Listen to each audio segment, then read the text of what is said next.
네, 부장님, 저 바로 밑에 왔습니다. 올라가겠습니다. 예, 11층이요. 네.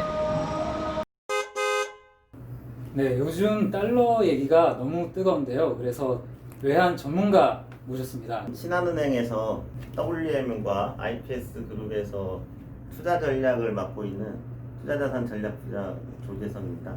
네, 부장님 주 메인 전공은 외환이시잖아요. 외환 이코노미스트로 신한은행에서 굉장히 이름을 알리셨던 걸로 알고 있는데 요즘 환율도 자주 많이 보시죠? 네, 뭐 고객 자산 관리할 때 우리나라에서는 환율이 가장 중요하죠. 그래서 뭐 환율은 당연히 봐야 되는 거고요. 그다음에 글로벌 자금 흐름 뭐 이런 게 굉장히 중요합니다. 그럼 바로 본론으로 한번 넘어가 보겠습니다. 그 주요국 통화 대비 달러의 가치를 나타내는 지수를 보통 달러 지수라고 하는데 그 달러 지수가 최근 한 2년 만에 가장 낮은 수준으로 떨어졌어요. 네, 뭐 달러 약세 시대가 도래했다 이런 얘기도 나오고 최근에 그 달러 약세에 대한 원인에 대한 분석도 많은 전문가들이 얘기하고 있는데 제가 한 세 가지 요인을 한번 준비해봤거든요. 네. 그래서 가장 중요한 순서대로 한번 부장님 한번 말씀해 주시면 좋을 것 같습니다. 첫 번째는 주식으로 대표되는 위험 자산의 강세. 두 번째는 미국에서 코로나19가 너무 크게 확산하면서 경기가 조금 쪼그라드는 거 아니냐라는 미국 경기에 대한 우려. 그리고 세 번째로는 상대적인 유럽의 경기 지표 개선에 따른 유로화 강세. 뭐 이 정도 세 가지로 좀 크게 생각을 해봤는데 부장님이 생각하시기에 가장 지금 중요한 배경 원인은 뭐라고 생각하세요? 그러니까 지금 달러 인덱스가 3월달 코로나19가 발발했을 때 비해서 10% 가까이 하락을 했죠. 네. 근데 그것 중에 가장 큰 이유는 유로화 강세하고 엔화 강세가 가장 큰 원인을 차지하고 있는 것 같아요. 사실 뭐 우리나라 원달러 환율은 그렇게 크게 많이 빠지진 않았고요. 네. 주로 선진국 통화가 많이 빠졌기 때문에 그 달러 인덱스를 구성하는 그 선진국 통화들 중에서 특히 비중이 많은 유로화하고 엔화 강세가 가장 큰 영향을 미쳤는데요. 그러면 유로화 강세가 왜 나타났는지 네. 이게 가장 중요할 텐데 지난 21일이죠. 7,500억 유로에 달하는 유로 회복 기금을 그 EU에서 이제 합의를 했죠. 네. 근데 이제 원래 EU 경제권이 항상 위기가 있을 때마다 잘 사는 나라와 못 사는 나라들, 그 다음에 재정이 튼튼한 나라와 재정이 튼튼하지 않은 나라들이 항상 불협화음이 많았어요. 네. 근데 이번에는 대부분의 사람들이 상당히 오랜 기간에 걸쳐서 합의를 이룰 것이다 이런 전망이 있었는데 의외로 지난 21일 날 소위 말해서 푸르걸 4라고 그러죠. 북유럽의 검소한 나라들이 보조금 규모를 5천억에서 3,900억 유로로 축소하고 나머지는 이제 금융 지원을 하는 걸로 합의를 하면서 아주 쉽게 타결이 되었던 것이죠. 그래서 이제 그 시장에서는 그동안 유로존이 하던 모습하고는 굉장히 달라졌네. 유로존이 다른 생각으로 하고 있는 것이 아닐까 이런 생각을 하게 됐고 여기에 따라서 유로가 초강세를 보이고 있고 근래 들어서 가장 높은 뭐 1.18 수준까지 거의 다가왔는데 지금 마켓에서는 1.20 정도를 이야기하고 있고 또 다른 하나는 이제 뭐 미국이 워낙 많은 재정 지출하고 통화를 풀다 보니까 과연 이게 견딜 수 있느냐 뭐 이런 이슈가 많이 생기고 있는데 미국이 그걸로 인해서 경제가 회복되면 좋겠지만 최근에 미국에서 코로나19가 다시 재확산되면서 유로존은 좀 잠잠해지면서 이게 경제 회복의 추세가 지속적으로 유지될 것 같은데 미국은 이러다가 이제 경제 회복 추세가 다시 꺾이는 거 아니냐 이렇게 될 경우에 돈이 더 들어가게 될 거고 돈이 더 들어가게 되면 통화 완화 정책 더 해야 되는 거고 재정 지출 더 늘려야 되는 거고 근본적인 달러 가치가 흔들리는 것이 아닌가 뭐 이런 시각이 있는 것 같습니다.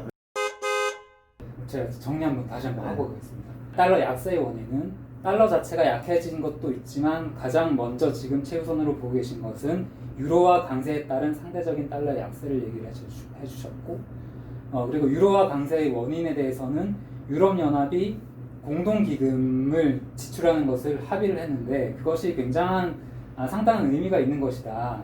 부채가 많은 나라가 있고 부채 수준이 건전한 나라가 있는데 그들이 부채를 통합해서 재정 정책을 펴겠다 이런 의미잖아요. 네.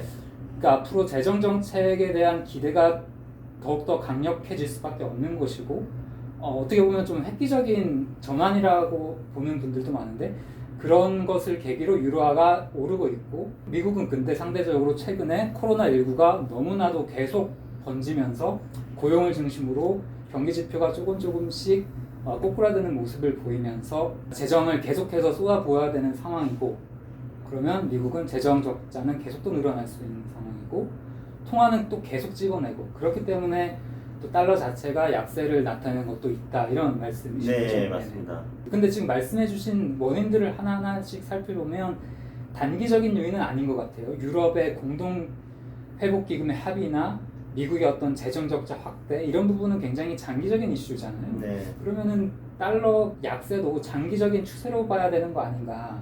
지금이 뭐 달러 약세의 첫 시작이다 이렇게도 좀 볼 수 있을까요? 그러니까 요즘에 이제 언론에서 많이 언급되고 있는 것이 미국 기축 통화의 지위 상실 그렇죠. 뭐 이런 얘기를 많이 하지 않습니까? 근데 이제 뭐 과거에도 달러가 약세를 보일 때마다 미국의 근본적인 문제, 저축률이 낮고 재정 적자가 심하고 그다음에 금리가 낮고 뭐 이런 이슈들이 많이 논의가 됐었죠. 네. 근데 그럼에도 불구하고 저점에 갔다가 위기 때마다 다시 반등하는 이런 모습들이 계속 반복됐었거든요. 그것에 대한 가장 큰 이유는 지금 현재도 세계적으로 결제 수단으로서 통용되는 그 달러의 비중이 88% 정도 가까이 되니까 국제 상품의 그 통화의 달러 표시 결제의 비중이 88% 예. 정도 됩니다. 어찌 됐든 간에 결제를 하려면 달러를 사야 되는 것이고 네. 그런 측면에서 달러는 항상 필요할 수밖에 없는 상황이고 또 한 가지는 이제 해외에서 부채를 조달할 때 네네. 달러 표시 부채를 많이 조달을 하거든요. 근데 달러 표시 부채라고 하는 거는 결국에 만기가 있는 것인데 만기가 되면 상환을 해야 되는데 상환을 하려면 달러가 필요한 것이죠. 그래서 달러의 그 기축통화 위치가 와르르 무너진다 이런 건 아닌 것 같고 일시적으로 지금 하락 국면에 있는 거는 맞지만 이제 어느 정도에서 또 균형을 찾을 것인지 이런 것들을 시장에서 이제 가격 발견을 하려고 노력하는 국면이 이어지지 않을까.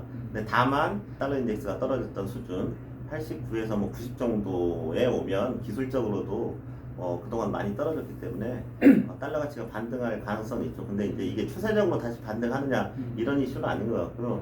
일시적으로 이제 달러 하락이 막히면 다른 통화들에 대한 뭐 매도세가 또 일어날 수 있고 그 순간에 금융시장이 터뷸런스가 일어난다고 하면 다시 달러에 대한 수요가 증가해서 달러 가치가 반등할 수 있는 이런 가능성은 충분히 있다고 생각합니다.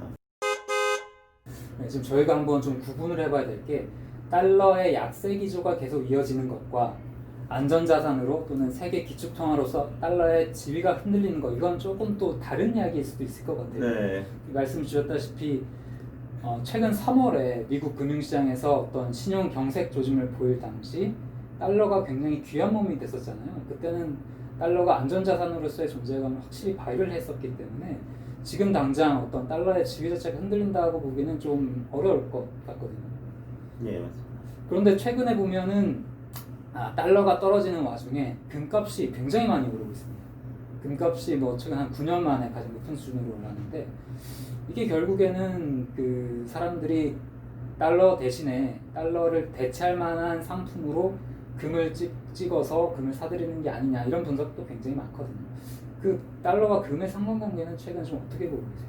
그러니까 지난번 3월 달에는 일단 그 모든 사람들이 그 현금을 확보하자 이런 측면에서 달러가 강세가 되고 그 다음에 금값은 시장이 어려운 국면에서도 급락하는 뭐 이런 모습이 잠시 나타났었는데 이후 금융시장이 조금 안정되면서 전통적으로 달러 약세와 금값의 그 반비례 관계 이런 모습이 아주 뚜렷하게 나타나고 있습니다. 근데 가장 큰 이유는 일단 돈을 많이 풀었기 때문에 자산 인플레이션이 발생할 수 있다는 생각들을 다 하고 있고요. 그다음에 기대 인플레이션이 어찌됐든지 간에 기대 인플레이션을 상승시켜야 이런 양적 완화가 중단될 수 있다 이런 생각을 하기 때문에 인플레이션 해치 수단으로서 금에 대한 수요가 있는 것이고 또 하나는 지금 현재 경제가 일시적으로 회복은 되고 있고 금융시장도 안정세를 보이고 있지만 이것이 정상적인 경제 회복도 아니고 정상적인 금융시장 회복도 아니기 때문에 또다시 금융시장에 위험이 다가올 수 있다. 근데 이런 국면에서는 결국에 금은 일정 부분 보유하고 가야 되는 것이 아닌가 하는 생각 때문에 금에 대한 수요가 지속적으로 늘어나서 금값이 상승하고 있다 이렇게 판단이 됩니다. 달러의 그 향후 전망에 대해서 좀 간단하게 여쭤볼게요. 달러가 뭐 추세적으로 내려가고 있기는 하나, 달러 값이 내려가고 있기는 하나 속도 조절을 거칠 것이다 말씀해 주셨는데 그러면은 지금 우리가 투자자 입장에서 가장 주의 깊게 봐야 될 달러화의 방향키라고 할까? 그러니까 뭐를 좀 주목해서 봐야 될까요? 유로화를 뭐 좀 주목해서 보면 달러 가치를 추측을 할 수 있을까요? 뭐 뭐를 좀 봐야 될까요? 그러니까 지금 현재는 유로화의 초강세가 달러화의 약세를 이끌어온 건 분명하고요. 거기에 덧붙여서 기본적으로 펀더멘탈 측면에서 과도한 그 이동성을 이제 연준이 풀어내는 거 이런 것이 이제 근본적으로 그 베이스를 받치고 있는 것이죠. 근데 결국에 그렇다고 보면 어찌됐든지 간에 통화정책에 의해서 달러 가치가 움직인다고 판단을 할 때 아무래도 연준이 어느 정도 순간에 그 통화정책에 대한 더 이상의 완화 정책을 하지 않을 것이다 이런 시그널이 나오면 그 순간에 달러 가치는 좀 반등할 수 있지 않을까. 또 한 가지는 이제 미국이 코로나 확산세가 다시 재확산되고 있지만 백신이 나와서 시장이 이제 본격적으로 경제가 정상화될 것이라는 기대가 나온다면 뭐 그거는 결국에 연준도 더 이상 이제 돈을 풀 명분이 없기 때문에 그런 순간에 가면 어찌됐든 간에 미국 달러 가치는 반등하지 않을까 이렇게 판단을 하면서 말씀하신 거를 한번 요약해 보면 결국에는 미국의 펀더멘털이 좀 개선이 되면 연준도 통화 공급을 어느 정도는 속도 조절을 할 것이고 뭐 그거는 또 코로나가 진정됐다는 의미이기도 하기 때문에 그때가 되면 달러화가 반등할 수 있을 것이다 이렇게 네. 받아들여요. 네. 그러면은 좀 가장 좀 핵심적인 질문을 좀 해보고 싶어요. 그러니까 개인 투자자 입장에서 그래서 왜? So what? 뭐 해야 되냐? 지금 달러 약세인데 뭘 봐야 되냐? 이게 무슨 의미냐? 이런 질문들을 또 많이 하실 것 같거든요. 그러니까 이제 뭐 그 지난번 코로나 사태 이후에 우리나라 국민들의 그 외화 예금이 상당히 많이 늘었어요. 결국에 이제 우리나라 국민들이 여전히 지금 현재 뭐 자산 가격이 높아지고 뭐 경제도 회복되는 것 같지만 여전히 똑같은 생각을 하고 있는 것 같아요. 앞으로 불확실성이 남아 있다 이런 생각에서 이제 달러 자산을 계속 사모으고 있는데 뭐 달러를 보유했던 사람들이 사실 뭐 큰 이득을 본 건 아니에요. 근데 그렇다고 보면 지금 현재 달러가 일정 부분 약세를 지속한다고 보면 과거의 경험으로 돌아가서 달러 약세가 됐을 때 과연 어떤 자산들이 좋은 성과를 거뒀느냐 이런 것들을 고민해봐야 되는데 일단 달러 약세가 되면 그 미국 이외의 국가들에 대해 투자하는 것이 뭐 마땅히 좋은 생각이라고 판단이 되고요. 그런 측면에서 뭐 한국과 같은 그 코로나를 모험적으로 극복한 국가들에 대한 자산이 한 가지 대안이 될 수 있을 거고 두 번째로는 이제 금이나 원자재 이런 것들은 달러로 거래가 되기 때문에 달러 가치가 약해지면 얘네들의 가격은 높아지는 게 일반적이거든요. 그래서 마지막으로는 뭐 유동성이 계속 풀리고 있고 이런 국면에서 달러가 풀려나가는 국면에서는 어느 나라가 긴축을 할 수 없기 때문에 다 똑같이 이제 통화 완화 정책을 펼 것이고 이런 측면에서 보면 부동산과 같은 자산도 뭐 일정 부분 혜택을 볼 수 있다. 그래서 관련된 상품들에 투자하는 게 현재는 뭐 가장 훌륭한 자산운용 방식이 아닐까 이렇게 판단이 되는 거죠. 지금 말씀해주신 것은 크게 길게 봐서 달러 약세가 기조적으로 이어진다라는 전제하에 이제 우리가 눈여겨봐야 할 자산들에 대해서 말씀해주신 것 같은데, 근데 달러 약세하면 우리 원 달러 환율 보면 원화는 강해지는 거잖아요. 네. 그 원화가 강해지면 우리 사실 외국인 주식 투자자들이 원화 강세에 베팅하는 사람들이 굉장히 많은데, 그러면 외국인 주식 자금이 유입될 가능성이 좀 있는 건가요? 뭐 실질적으로 지금 현재 뭐 한 달만 보면 외국인 투자가들 그동안 쭉 팔기만 하다가 지금 외국인들이 한국 주식을 굉장히 많은 규모로 사들이고 있고, 뭐 물론 삼성전자가 대부분이긴 합니다만 달러 약세 국면에서 우리나라 원화 강세가 일반적인 현상이었기 때문에 그런 측면에서 보면 우리나라 주식도 제가 서두에 말씀드렸던 것처럼 굉장히 메리트가 있다. 근데 이제 외국인들이 사는 주식은 뭐 일반적으로 개별 주식이 아니라 인덱스 관련된 주식이라든지 우리나라를 대표하는 주식을 사기 때문에 뭐 그런 쪽에 관심을 가지고 투자를 해야 되지 않을까 이런 생각입니다. 알겠습니다. 오늘 달러 약세와 관련해서 이것저것 얘기를 좀 나눠보고 있는데, 마지막으로 최근에 뭐 좀 고객들에게 신경 써서 뭐 얘기를 하시거나 뭐 그런 부분이 있다면 마지막으로 어떤 부분 좀 얘기하고 계신가요? 네, 금융시장이라는 게 항상 변동성이 있기 마련이고요. 그래서 항상 그 자산 관리를 할 때 몰빵 투자를 하지 말자. 뭐 이런 측면이고 지금 아무리 달러 약세가 된다고 하지만 기존에 그 항상 우리나라에서는 그 금융시장이 변동성이 커질 때 달러 가치가 강세를 보였던 뭐 이런 상황이 항상 있었기 때문에 금하고 달러 정도는 본인들의 개인 자산 운용을 할 때 총 위험 자산의 뭐 한 25% 정도는 항상 보유하고 가야 되는 국면이 아닌가 이렇게 판단이 되고, 근데 이제 금은 달러를 해지하는 일부 기능이 있기 때문에 일부는 달러를 뭐 달러 약세가 두려워서 갖기 쉽지 않으면 일부분 금이라도 꼭 보유해서 포트폴리오를 유지하는 게 필요하다 이렇게 판단을 하는 것이죠. 알겠습니다. 뭐 또 마지막으로 또 해주실 말씀 있을까요? 뭐 이번에도 느꼈지만 금융시장이라는 게 그 최악을 치달으면 항상 반작용이 있기 마련이고, 그래서 우리도 이번에 많은 걸 느낀 것 같은데 세상이 망하지는 않는다.